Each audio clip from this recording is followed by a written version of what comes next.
Hello and welcome to the next edition of Portal, a doorway that takes you into the latest happenings of technology, leadership, and business. Today, we're going to be talking about the role of L&D and AI in recruitment, retention strategies that are more relevant for enterprises. I would like to welcome here Mr. Jonas Prasanna, who's currently the Global HR Business Partner at Boeing. He's currently supporting the government services business across India, Australia, Singapore, Japan, Korea, and Taiwan.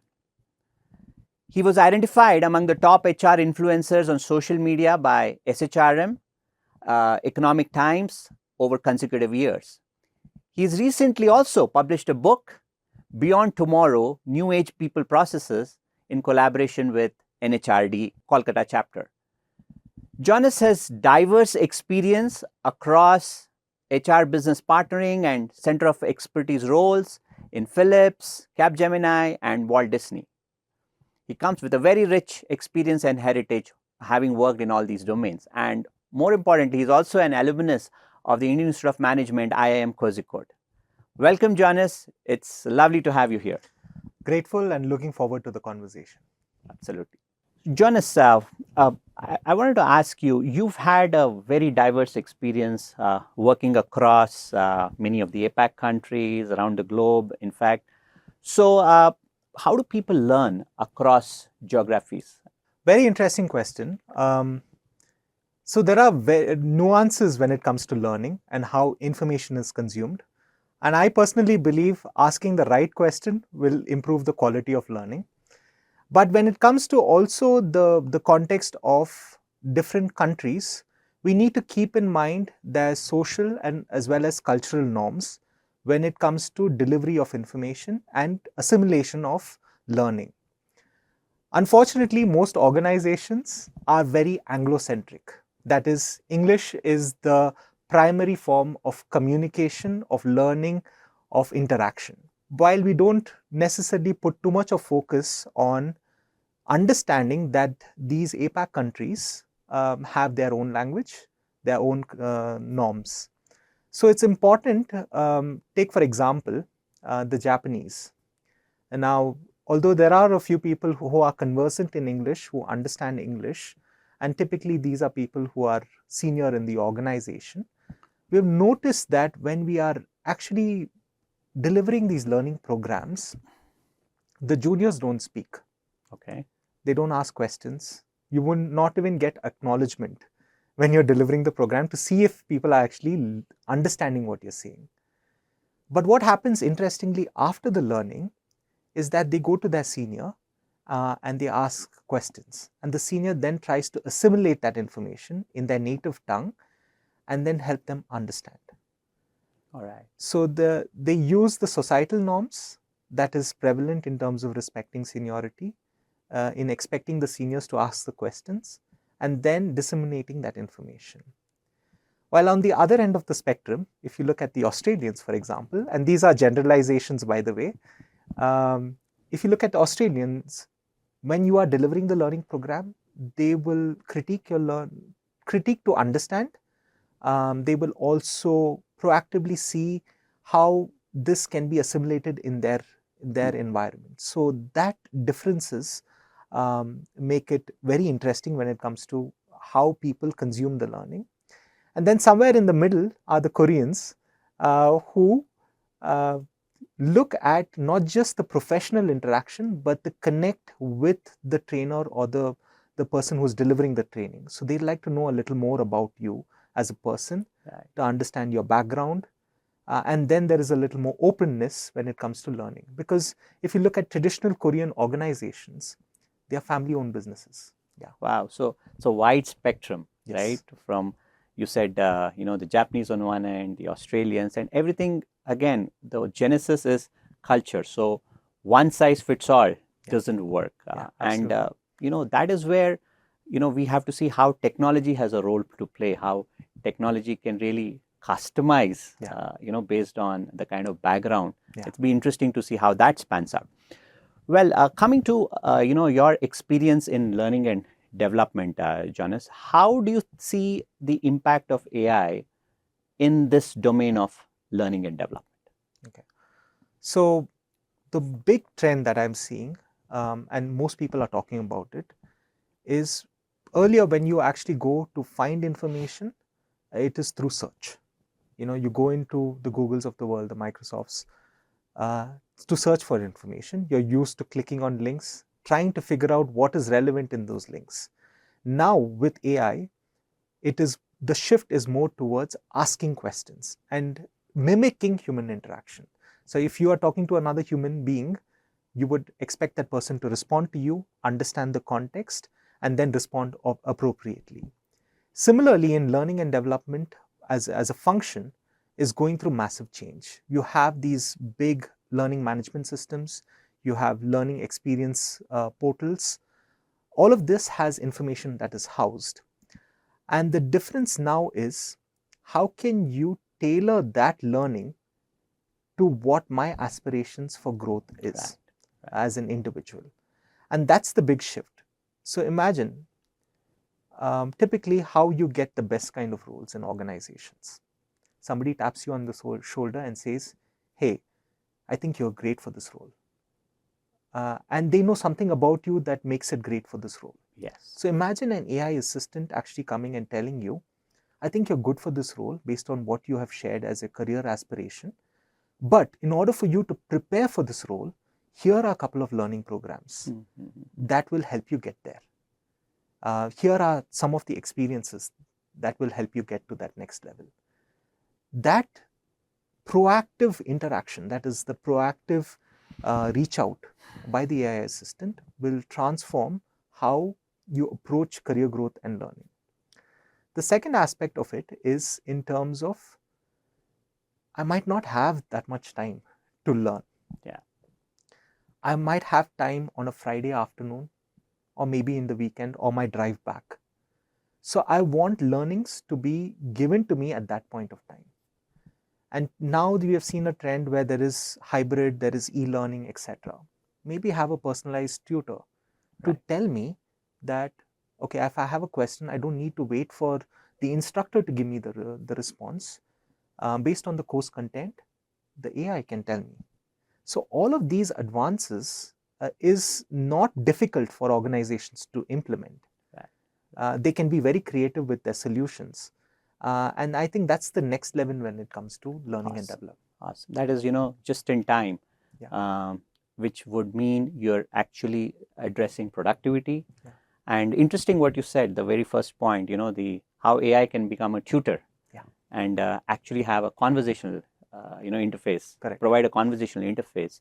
Because like you said, it's no longer just, a search and getting a query answered, but taking you through those, giving you those set of prompts or, making sure that leading to a solution, right? Which is where I guess the opportunity for organizations also to scale, right, is something very interesting. How do you see the adoption of this? I guess in India, I'm sure there's a lot of work happening across organizations, but do you see global players already adopting this in a large way, or it's still work is in progress?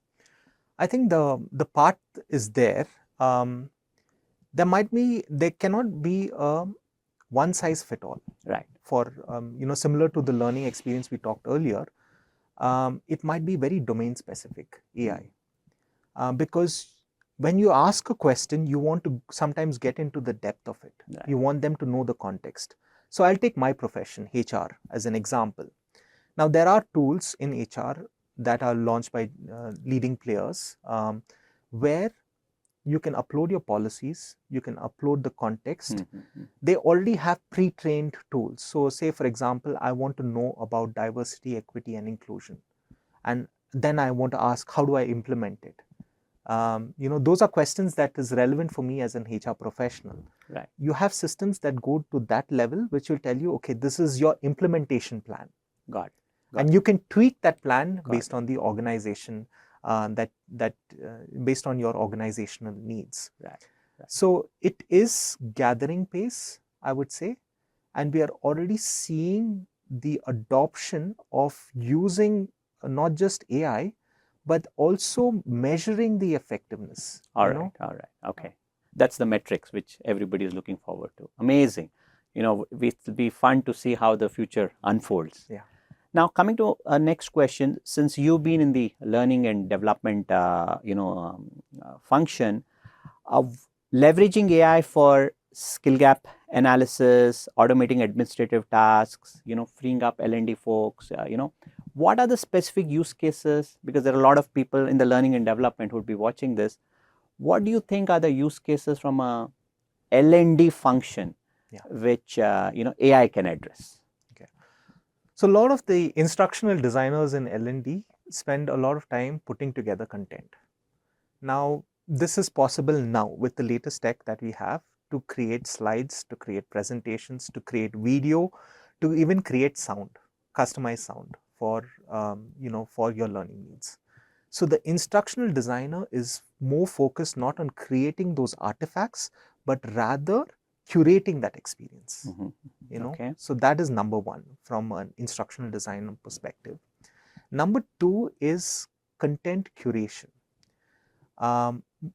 One of the gaps that we've seen when it comes to adopting of AI is sometimes AI hallucinates. Yeah, it tries and true. gives That's true. a solution which might not be, which is made up essentially. Yeah. So you want people to also, or the systems to also give you sources of reference where they have generated that information from. And that's very important. So having those sources in place will also help the learning and development function. And last but not least is in terms of measuring the effectiveness, because that's a question that is perennially asked by learning. What is the ROI? What is the ROI? When it comes to development, I don't think it's that simple, but we're taking steps. For example, there is a concept of forgetfulness. When somebody actually learns a particular concept, the rate of forgetfulness is exponential. Right. So what are we generally used to? Right from childhood, we are used to cramming before the exams. One day before, cramming before the exams. Bunch of things we learn and then vomit it out during the examination.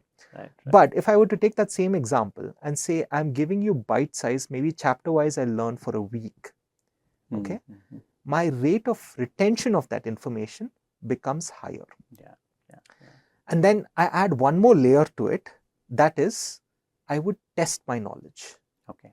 So that's why if you look at coaching institutes, for example, I'm not talking with L&D per se, but rather say coaching institutes, they give you mock tests because they've taught you something.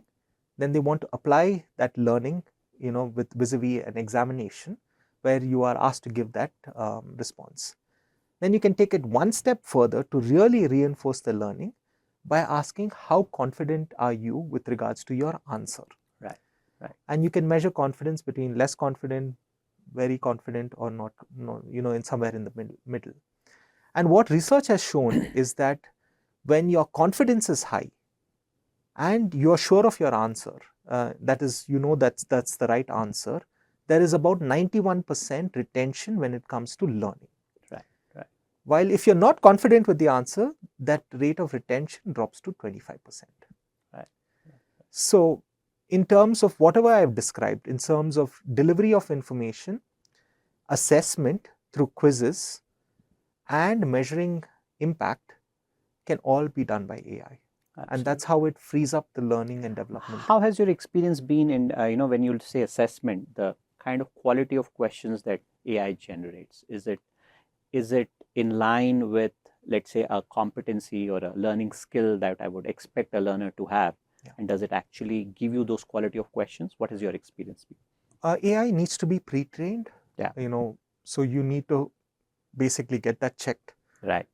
Because you would have a competency scale in which you measure effectiveness. Right. You need to teach the AI that this is the acceptable level. Yes. And once you pre-train it, then it's autopilot from there. Because assessment will be the final benchmark, right? And if it is aiding us there, apart from what you said, like content development, I mean, the whole life cycle you have addressed. Exactly. So that's interesting. Now, Jonas, you have come from you're coming from the aerospace industry, and I know there are a lot of nuances very specific to them in terms of talent, right?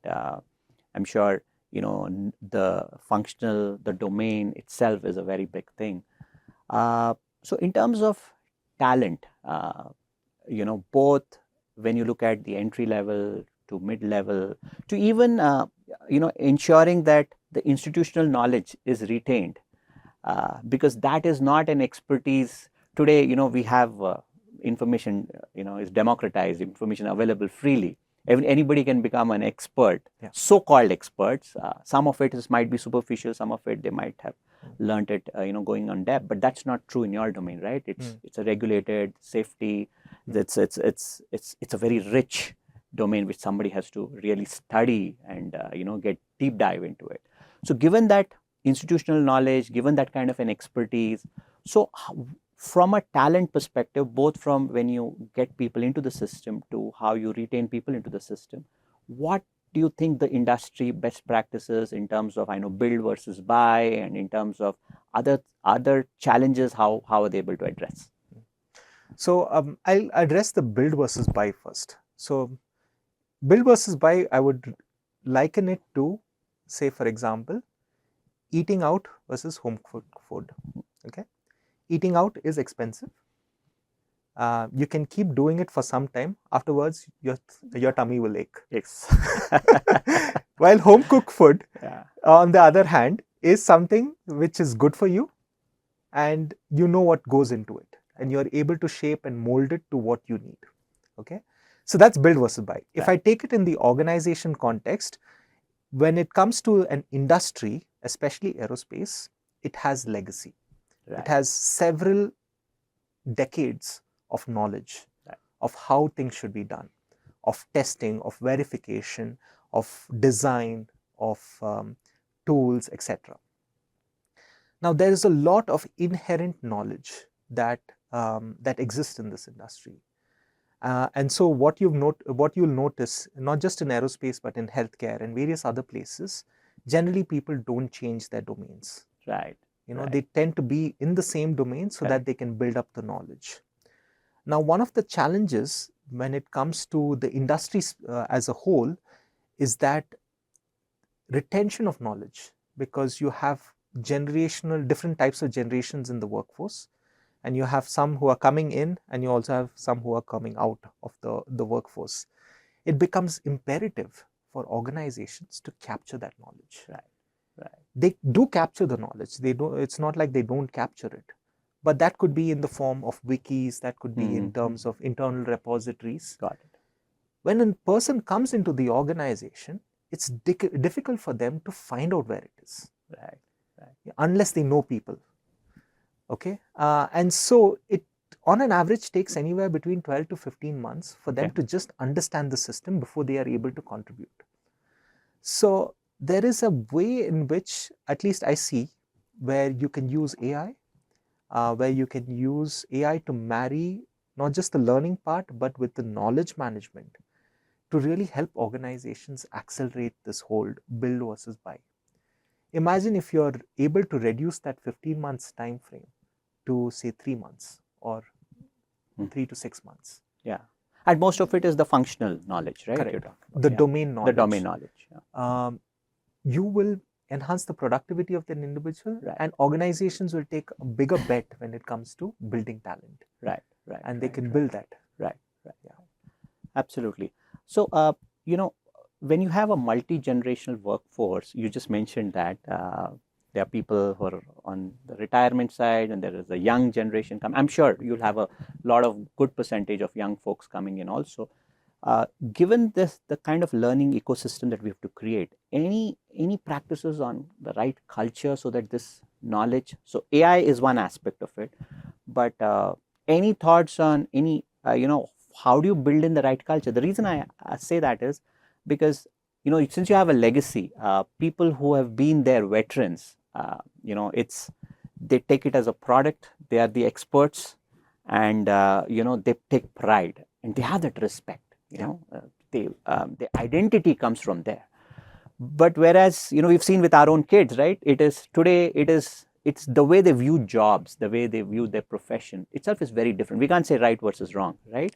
Now, are they going to see the same kind of passion or commitment, or they might have passion in their own way, but compared to what the legacy holders had, right? Yeah. So then there's a different DNA in the organization. There's a different expectation. So any thoughts on that, John? I think the common factor between connecting all generations is the passion for aircrafts. All right. Okay. That's And interesting. that's common, whether you are just entering the workforce or you've been in the workforce. Got it. And when I see people interacting, especially when they talk about passion for the aircraft, the veterans actually talk about, I was here when they built this. I was here when they fit this part, Okay. So they bring that. Right. And you can see the kids' eyes light up Yeah. when the veteran talks about this. So the common denominator is the passion for aircraft. And then you build on top of it through different mechanisms. For example, you bring in the emphasis that it's not so much about the delivery. It is about following the process. Okay. Focus on safety, for example. Sure. Focus on speaking up if you find an issue, because you don't want that issue to go down the line and then it'll become a bigger problem, right? So those are cultural elements that those are softer aspects that when somebody comes in. But I think the common thing with anybody who enters this industry is that just the love for the amazing. That's the DNA that binds everybody. Exactly. So exciting to see. I'm sure in all your town halls, you can actually visibly see that DNA, right? From the CEO to the, the person who's just joined recently, to a freshman. Now, there is a lot of excitement, there's a lot of passion we see among many folks who want to be part of this amazing industry. But not everybody gets to probably, when they are freshmen, when they are immediately after their class 12, they may not get an opportunity to actually pursue a degree in aerospace, right? But let's say somebody has been a good coder, right? But he's got a passion in aerospace. They want to enter that field. Any suggestions to them? Many of our viewers, would come from that category of people. Any suggestions on what kind of skills they should be good at? Maybe programming, coding, analytics, so that they can have an opportunity in and go towards their passion in this industry. Yeah. So number one is the industry. You don't need to always be a domain engineer or learn aeronautical engineering to get into this. You can be somebody who knows tech and still get into it. For most people, the starting point for aerospace, at least in our context, when I was there, it was aeroplanes, the paper aeroplanes. But now people are going towards drones. Wow. That is the entry point. Right. And you get commercial drones, you get, drones that are toys. And that's the first experience. Now people don't get, stunned by seeing a drone flying over them. It's so common that even in weddings and any kind of functions, you have drones that are flying. That's right. So there's a fascination there. And one interesting thing that I noticed, so there are summer camps on how to build drones. Wow. Yeah. On robotics. I know. Very common today. Yeah. Very, very common. And it starts right from 5-6 years old. Yes. Kids. So if you're truly passionate about the aerospace, start with drones, start with robotics, start with maybe even looking at coding, using Python, because there are different applications of it. Aerospace comprises not just of the aircraft, but also related fields. For example, supply chain. For example, fleet management system. For example, fuel injection. For example, flight management software. Navigation devices. All of these require tech. So you can still be part of the aerospace and look at all these different aspects within aerospace. There are also people now, analytics is the buzzword, right? Big data, analytics, AI. That's right. AI. How can you use AI in aerospace? To digitize your records, to predict, how the aircraft is performing, to also look at the supply chain. How do you get your parts on time? All of these things are implications. So, absolutely, I think the proactive monitoring, predictive maintenance, are more relevant here than. So that is that's very well said, John. Thanks for that. I guess a lot of our viewers are going to really benefit, from that perspective. Also, I have seen this primarily a lot in the healthcare industry where, tech people, tech professionals with probably 6-7 years of experience, when they come to healthcare, the gap that the organizations see is, it's not just about knowledge of the domain of healthcare, but also, the values that you have to live by. When I say values, from their area of work, right? Because when, safety or regulatory kind of industries, there are certain values which are more important than when you're typically working on, let's say, an e-commerce kind of an application, right? So when people have to transition that at mid-level with 6-7 years of experience and coming into your industry, do you see, some of the challenges that people have to, adopt and probably incrementally learn, and what would they be? Yeah, one, you need to really want to learn. Again, if you have the passion for aircrafts, you will spend night and day learning about it. So I would say, if you don't have the passion, then this is a difficult industry. I can see that passion in you, so I'm sure. Yeah. So that's number one. The second thing is the ecosystem themselves will help you to push you to ask those questions. How does my piece of code impact an aircraft? Right. That connection, if you're able to make, and that can be done here, because you're exactly, you know that you're building it for some outcome, right? For exactly. And most people don't see that. Yeah. Okay. The advantage for, with an e-commerce app or anything, you're using it. Right. You see the code. Right. You see the app on your phone. Right. Right. So the challenge becomes, especially in healthcare and in aerospace and various other industries that require large machines, the difficulty is seeing that connection. And once you're able to make that connection, then you see ideas coming out. Right. I can improve this, I can improve that. Right. And it will finally impact the aircraft, Right. And that's the vision for people. Right. So, you said about passion, which is so true, because one has to be, that is what you're driven by. But any other behavioral skills, professional skills, when I say professional, behavioral skills, technology is one piece we discussed. Yeah. But in your industry, across there is a DNA of, interested in this field. But to be successful there, any other behavioral skill which you see which comes out very strongly, which leads people to success, or which is in demand, the need of the organization? Yeah. Any professional behavioral skill? So one of the things that I, especially for people who are from our, our country, we are hesitant to ask questions. Okay. I think the power of asking questions and reaching out and making those connections are not being a yes man kind of stuff. Yeah. So that is something that is very important. That questions drive your curiosity, because people are willing to help. It's just that you need to knock that door. So the passion for the aircraft is one thing. The curiosity and the willingness to take action on that curiosity is something that differentiates a regular person who is just a yes man to somebody who wants to go and do it. That's number two. I think folks are extremely hardworking. They're willing to put in the hours. That's also a key differentiator. Right, because sometimes you have to deal with individuals at a different time zone. Correct. I'm sure. Yeah. And as a result of which, there's no doubt, we put in the effort to make that connection. And if you're able to do that, I think that will make you successful. Yeah. I guess, it again adds to what we hear, with a lot of automation happening in.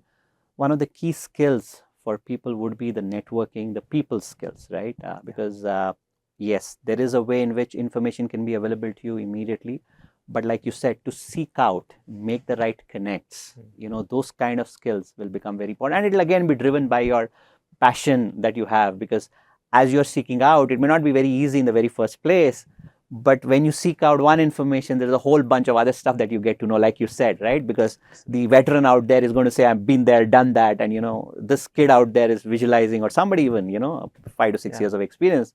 So they get a vision, because that is what will drive. Excellent. This gives us great insight over how different and unique, your industry is. Coming back to learning and, the learning space, we know that, there's a saying, learning and recruitment are, two sides of the same coin, right? In your experience across organizations, especially in your current organization, I would like you to draw some more insights on how the two, because the two are sometimes compartmentalized and viewed very differently. But what is your view on that? So I think learning and recruitment are two sides of the same coin. So it's important to look at this. So recruitment is about skills. What are the right skills for my organization? Right. Learning is about developing those skills. So the common denominator is skills. Okay. There is a perception that recruitment folks are sales folks, and learning folks are more of teachers and educators. But they are inherently connected, because unless you know what you want to hire and how the organization is going, you can't really go out there and hire. Yeah. So that's the number one piece. When it comes to adoption of technology, learning and recruitment are the forefronts when it comes to HR. When it comes to adopting tech to actually help the organization achieve their objectives. Right. So you would find a lot of tech in learning and a lot of tech when it comes to recruitment. And last but not least, if they talk to each other, recruitment and learning, you're able to create a marketplace within your organization. So what is a marketplace? A marketplace is basically an ecosystem where you know what are the skills required for the future. You have people within your organization who could potentially fill these roles. Right. And you know also the gap which you can't fill. So either you can train or you can hire from outside. Right.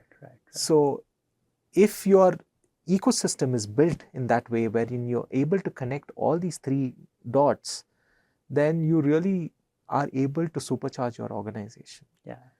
And irrespective of whether it is a startup or if it is a multinational company, for startups, they pivot all the time. Right. And they might require different skill sets. They need Swiss Army knives everywhere. Yeah. So you're able to connect the recruitment and learning. So if you're able to hire the right person, it just changes your organization. And also, I guess in organizations like yours and the other organizations that you work with, the culture of continuous learning gives you that much more flexibility in while you're recruiting to get the people, because many of the functional or even the technical skills over time people can learn, right? If they have N skills, people can go up and probably recruit N-1. But the confidence comes when you know that there is anyway a very solid learning pathway which is set, because you do recruit for skill, but ultimately you also know that there are the softer aspects which become very important, especially in your industry, right? Because you can train me for some delta skill, but if I don't have that passion, and if you ask me a question of what I have done in the aerospace domain from the beginning, and if I do not have an answer, right, I'm just looking for a job, just for a paycheck. But if I have the passion, like you said, and on top of it, your organization gives the individual a learning journey, it really kind of stitches, and like you said, all the three working like an orchestra is very important, right? All the components. That's amazing. It was a great insight. A lot of ideas. I'm sure people who are listening to this podcast, there's been a lot of value addition. Thanks for taking this time to come and share. I loved having this conversation. A lot of learning for me too, from the expertise, from the function, from the domain that you've been into. Thanks for taking the time, Jonas, and we'll really like to be in touch, and I'm sure a lot of people would like to also follow you and learn from what is happening in this industry. Thank you so much. Thank you so much.